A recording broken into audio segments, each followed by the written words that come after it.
બનાસકાંઠામાં મામેરા બાદ ઘૂંઘટ પ્રથાના મુદ્દાની ચૂંટણીમાં એન્ટ્રી. ઘૂંઘટ તાણી જ્ઞાનીબેન ઠાકોરે પ્રચાર કર્યો તો રેખાબેન ચૌધરીના પરોક્ષ પ્રહાર.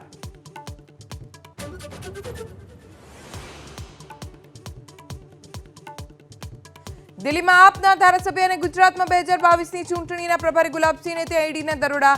મટિયાલ વિધાનસભા બેઠકથી ધારાસભ્ય છે ગુલાબસિંહ.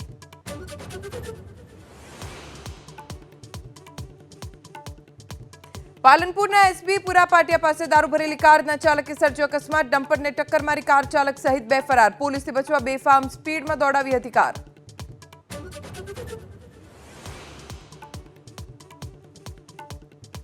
ઉનાળાની શરૂઆતથી જ 5 દિવસના યલો એલર્ટની વચ્ચે હીટવેવની આશંકા. શાળાઓના સમયમાં ફેરફાર કરવા સહિતના લેવાયા પગલાં. સ્કૂલ કમિશનરનો આદેશ.